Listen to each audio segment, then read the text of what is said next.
Welcome dear students. आज हम पढ़ेंगे सैपवुड और हार्डवुड के बारे में। तो जो ओल्ड ट्रीज़ का जो आउटर रीजन होता है वो बना हुआ होता है न्यूली जाइलम एलिमेंट्स का, जिसे सैपवुड कहते हैं या एल्बुर्नम कहते हैं। ये सैपवुड होता है, इसका कलर जो होता है वो लाइट होता है और इसमें कुछ लिविंग सेल्स पाई जाती है जो कि वेसल्स और फाइबर के साथ एसोसिएशन में होती है। जो ये पार्ट होता है स्टेम का यानी सैपवुड, ये क्या करता है, ये परफॉर्म करता है फिजियोलॉजिकल एक्टिविटीज़, जैसे फूड को स्टोर करेगा, वाटर, न्यूट्रिएंट्स और उनकी कंडक्शन करेगा, ठीक। और जो सेंट्रल रीजन होता है ना ओल्ड ट्रीज का, जो कि अर्लियर बनता है, जो कि पहले बनता है स्टार्टिंग में, उसमें टैनिन पाया जाता है, रेजिन, गम और बाकी अदर सब्सटेंसेस पाए जाते हैं, जिसकी वजह से ये हार्ड बनता है और ये ड्यूरेबल बनता है। और इसी को ही हम कहते हैं हार्डवुड या ड्यूरामैन। और ये जो हार्डवुड होता है या बोलेंगे हम ड्यूरामैन जो होता है, ये ब्लैक जब इसको हम देखते हैं ना तो ये ब्लैक नज़र आता है। क्योंकि किस वजह से, जो कि इसमें बहुत सारे सब्सटेंस प्रेजेंट होते हैं, उस वजह से ये ब्लैक नज़र आता है।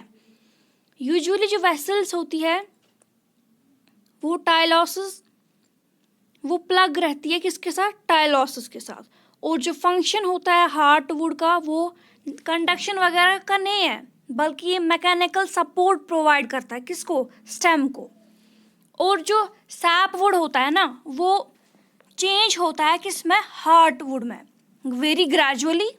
तो क्या होता है, जब सैपवुड चेंज होता है हार्डवुड में, नंबर ऑफ चेंज जो है वो ऑकर करती है, यानी जब इनकी ट्रांसफॉर्मेशन हो जाती है तो क्या होता है उसके दौरान, जब सैपवुड चेंज होता है हार्डवुड में, तब क्या होता है, जो सारी लिविंग सेल्स होती है वो अपने प्रोटोप्लास्ट को लूज करती है, सेल वॉल्स का जो वाटर कंटेंट होता है वो रिड्यूस हो जाता है, फूड मटेरियल विड्रॉ हो जाता है लिविंग सेल्स से, टाइलोसिस जो है वो फ्रीक्वेंटली फॉर्म होती है और ये ब्लॉक करने लगता है वेसल्स को, और जो पैरेन्काइमा वॉल्स होते हैं वो लिग्निफाइड बन जाते हैं और ऑयल, गम, टैनिन, रेजिन और बाकी अदर सब्सटेंसेस जो है वो सेल्स में डेवलप होने लगते हैं। सर्टन प्लांट्स जैसे कि एग्जाम्पल है उल्मस, मलस, प्यूमिला, इनमें क्या होता है, जो हार्डवुड होता है वो सैचुरेटेड रहता है पानी के साथ। In other plants for example freshness है, इसका जो हार्डवुड होता है ना वो क्या बनता है, बहुत ही ड्राई बन जाता है। ऑयल, रेजिन और कार्लिंग मटेरियल जो होता है वो इनफिल्ट्रेट हो जाता है।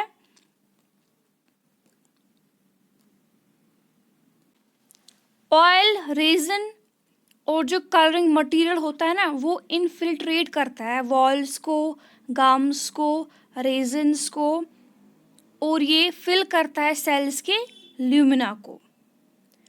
इन डायोस्पिरस एंड स्वीटीनिया, सेल कैविटीज जो होती है ये फिल होती है डार्क कलर्ड गमी सब्सटेंसेस से। कलर जो होता है हार्डवुड का जनरल में वो रिजल्ट किसकी वजह से है, due to presence of these substances. Generally क्या होता है, जो हार्डवुड होता है वो डार्कर होता है कलर में देन सैपवुड। हाउएवर कुछ जेनरा में जैसे कि बिटूला है, पॉपुलस है, पीशिया है, एगेथिस है, उनका जो हार्डवुड है ना वो हार्डली डार्कर होता है कलर में देन सैपवुड। अब मैं आपको दिखाती हूँ लाइक हार्डवुड और सैपवुड, उसकी इमेज।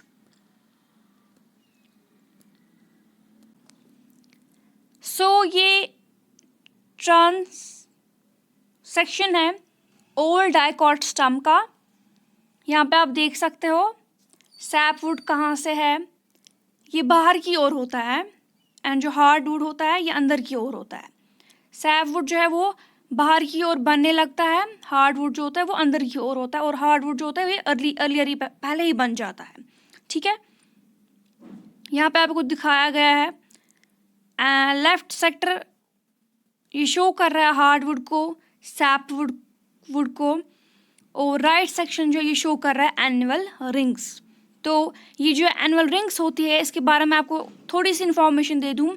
ये एनुअल रिंग्स क्या होती है? ये जो एनुअल रिंग्स होती है ये हमें मदद करती है एक प्लांट की एज को डिटरमाइन करने में। यूजुअली एक साल में एक एनुअल रिंग बनती है एक प्लांट में, एंड एक ही एनुअल रिंग बनती है प्लांट में। कभी कभार क्या होता है, ऐसा हो जाता है एक साल में 2 एनुअल रिंग्स बन जाती है। तो उस केस में क्या हो जाता है, एक प्लांट की एज को डिटरमाइन करना बहुत ही मुश्किल हो जाता है। ठीक,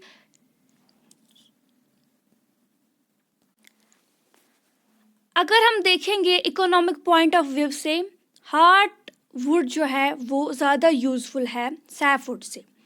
हार्डवुड जो है ना इसे यूज़ करते हैं एज टिम्बर, क्योंकि ये मोर ड्यूरेबल है सैपवुड से, क्योंकि जो रिडक्शन होती है फूड मटेरियल्स की जो अवेलेबल होते हैं पैथोजेंस के, और जो एब्सेंस होता है प्रोटोप्लाज्म और स्टार्च की वजह से, जो फॉर्मेशन होती है रेजन्स की, ऑयल की, टैनिन की, और जो ब्लॉक जो होती है वेसल स्टाइलोसिस से और गम से, वो रेंडर करती है वुड को लेस ससेप्टेबल, ताकि इनको मतलब ये डेड बन जाता है, इसमें लिविंग मटेरियल भी नहीं होता है, तो इस वजह से पैथोजेंस भी इस पर अटैक नहीं कर पाएंगे, या बाकी अदर ऑर्गेनिजम्स भी इस पर अटैक नहीं कर पाएंगे। और इस तरह से क्या होता है, जो हीमैटोजिलिन है इसे ऑब्टेन किया जाता है हीमैटोजाइलॉन कैपिचियनम के हार्डवुड से। और जो सैपवुड है ना इसमें क्या होता है,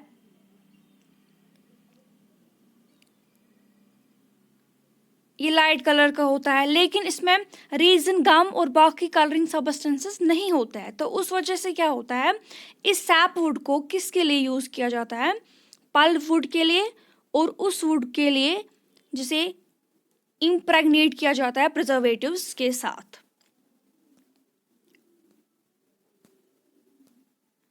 सो ये सारा था सैपवुड के बारे में, हार्डवुड के बारे में, एंड मैंने आपको थोड़ी सी इन्फॉर्मेशन दी एनुअल रिंग्स के बारे में भी।